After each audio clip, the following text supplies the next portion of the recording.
छत्रपती संभाजीनगर येथील शासकीय वैद्यकीय महाविद्यालय व रुग्णालय अर्थात घाटीमध्ये परिचारकांनी विविध प्रलंबित मागण्यांसाठी 2 तासांचे काम बंद आंदोलन केले। या आंदोलनात सुमारे 500 परिचारिका सहभागी झाल्या। सार्वजनिक आरोग्य विभाग आणि वैद्यकीय शिक्षण विभागातील परिचारिकांनी रखडलेल्या पदोन्नत्या तातडीने कराव्यात, तसेच इतर प्रलंबित मागण्या मंजूर कराव्यात या मागण्यांसाठी जिल्हास्तरीय निदर्शने केली। या काम बंद आंदोलनामुळे रुग्णसेवेवर परिणाम होण्याची शक्यता व्यक्त करण्यात येत असून मागण्या मान्य न झाल्यास आंदोलन अधिक तीव्र करण्याचा इशारा परिचारिकांनी दिला आहे। इंदुमती थोरात, राज्याध्यक्ष महाराष्ट्र गवर्नमेंट नर्सेस फेडरेशन। जो हमारी डिमांड है वो जो हमारे ये जो इंचार्ज सिस्टर मेट्रन इनकी जो ये क्या पोस्ट है, वेकेंट पोस्ट है और वो जल्दी नहीं भर रहे, उसका परिणाम रुग्ण सेवे पे हो रहा है। और दूसरी बात है रिक्रूटमेंट रूल्स वो नहीं बन रहे, उसके लिए वो इन्होंने रोका है। 1100 पद आज रिक्त है। जो बच्चे अभी रिटायर हो रहे वो अधिपरिचारिका पद पे ही रिटायर हो रहे। उसको लगता है ना मेरे इतनी सर्विस में इंचार्ज में मैंने एक बार तो भी बनना चाहिए। तो तुम्हारे पास पद रिक्त है, पैसे की कुछ प्रॉब्लम नहीं गवर्नमेंट को, हमको कालबद्ध पदोन्नति फिलहाल मिले वाली है ये। और ऐसे जो रिक्त पदे डिमांड है हमारी, उसके लिए हम आज स्ट्राइक कर रहे हैं। काफी दिनों से स्ट्राइक चालू है, अगला कदम क्या होगा? नहीं, काफी दिनों से नहीं है, काफी दिनों से हम काफी बार हमने ये शासन के ने ये करा। अभी हम ये आज 2 घंटे का कर रहे, बाद में हम बेमुदत करेंगे। इंदुमती थोरात, राज्याध्यक्ष महाराष्ट्र गवर्नमेंट नर्सेस फेडरेशन। काय मागण्या आहेत काम बंद केलं? इंदुमती थोरात, राज्याध्यक्ष महाराष्ट्र गवर्नमेंट नर्सेस फेडरेशन।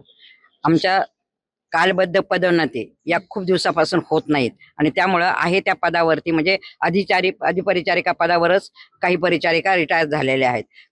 शासकीय सेवा करत असताना जीवनामध्ये एकतरी पदोन्नती मिळावी अशी अपेक्षा असते आणि आपल्याकडे परिसेविकांची 1100 पद DMR ला रिक्त आहेत।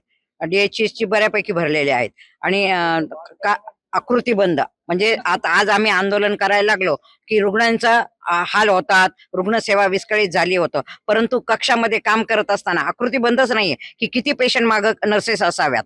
म्हणजे 6 पेशंट मागे कक्षामध्ये 1 नर्स आणि MICU, ICCU, NICU यामध्ये एका रुग्णामागे 1, तरी इथे आम्ही 50 ते 60 रुग्णामागे 1 नर्स काम करतो आणि आम्ही किती उत्कृष्ट सेवा देऊ शकतो, कारण एक व्यक्ती किती काम करू शकते। म्हणून आकृतीबंध यांनी त्वरित करावा, त्याच्यानंतर पदोन्नती मिळावी आणि 7व्या वेतन आयोगामध्ये जे काय पे स्केल मध्ये आमच्या फरक झालेला होता, शासनाने खुल्लर समिती स्थापन केली होती। खुल्लर समिती समोर आम्ही आमचे म्हणणे मांडले होते। खुल्लर समितीने आमचे म्हणणे पण मान्य केले होते, कारण त्यांना आम्ही ते पटवून दिलं होतं की आम्हाला कुठे पे स्केल कमी पडला, परंतु अर्थ खात्याने तो मंजूर केला नाही। जर आम्हाला आता खुल्लर समितीप्रमाणे पे स्केल दिला नाही तर 8व्या वेतन आयोगात आम्हाला काहीच मिळणार नाही। आणि दुसरी गोष्ट म्हणजे आम्हाला हे काय 2 तासाचे काम बंद आंदोलन आहे, काय मुख्य मागणी आहे? मुख्य मागण्या आमच्या अशा आहेत। शासनाने 150 दिवसाचा सेवाकर्मी कार्यक्रम राबवला होता, तसा GR सामान्य प्रशासन विभागाने जारी केला होता। 150 दिवसाची मुदत 2 ऑक्टोबर 2025 रोजी संपुष्टात आली। आज जवळपास 10 महिने म्हणजे थोडक्यात आपण जर म्हटलं तर 300 दिवस वर झाले, तरी परिचर्या संवर्गाचे सेवा प्रवेश नियम अद्याप तयार नाहीये। आकृतीबंध आराखडा ज्याला आपण स्टॅपिंग पॅटर्न म्हणू शकतो तो आमचा तयार नाहीये। रिक्त पदे आमची भरलेली नाहीये। परिचारिकांच्या पदोन्नती जे परिसेविका आहे ते पद देखील रिक्त आहे, ते देखील त्यांनी केलेलं नाही। खरं तर सेवाज्येष्ठतेनुसार येणारं हे पद आहे आणि त्या GR मध्ये कुठेही असा उल्लेख नाहीये की जोपर्यंत ह्या 150 दिवसातले सेवाकर्मी बाबी पूर्ण होत नाही तुम्ही कुठलीही भरती करू नका किंवा कुठलीही पदोन्नती देऊ नका, असं कुठलंही लिहिलेलं नसताना थोडंसं आडमुठेपणाचं धोरण हे प्रशासनाकडनं राबवण्यात येत आहे। आणि वारंवार आम्हाला एकच उत्तर मिळत आहे, सेवा प्रवेश नियम तयार नाही। तर का तयार नाही? कदाचित शासनानेच प्रशासनाला हा प्रश्न विचारला पाहिजे। कुठेतरी ही त्रुटी आहे। 150 दिवस होऊन लोटले आणि आम्ही याची वारंवार निवेदने शासनाला दिलेली आहे। खरं तर आरोग्य सेवा ही अतितात्काळ सेवेमध्ये येते, तर आमची अशी धारणा आहे की कुठलाही नियम आमची पदोन्नती, आमची भरती किंवा रिक्त पदे हे रोखू शकत नाही।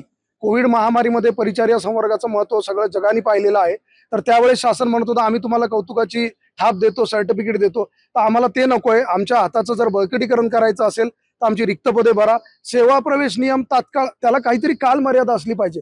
5 वर्ष जर सेवा प्रवेश नियम तयार झाले नाही तर 5 वर्ष आरोग्य खातं तुम्ही वाऱ्यावर सोडणार आहात का? हा असा एक प्रश्न यात झाला। सबसे पहले तो हमारी डिमांड ये है कि जो RR नहीं बने अभी तक के, तो वो RR जल्द से जल्द बनना चाहिए। और जो अभी इतने सारे रिक्त पदे हैं और रिक्त पदे भरना चाहिए। प्रमोशंस रुके हुए हैं।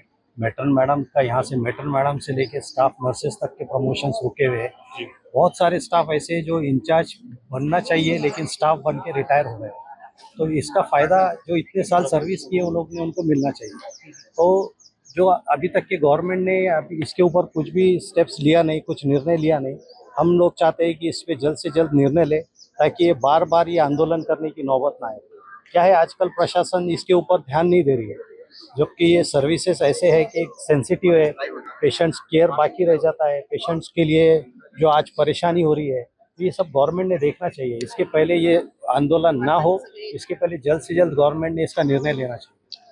अगला स्टेप क्या रहेगा? अगला स्टेप अभी तो 2 घंटे का आज हमने आंदोलन पुकारा है। अगर गवर्नमेंट इसके ऊपर सीरियस नहीं लेते हैं तो फिर हम बेमुद्दत हम सम करने के लिए रेडी है। आपका नाम? Pathan Muzammil, government nurses federation. प्रतिनिधी NTV न्यूज मराठी, छत्रपती संभाजीनगर।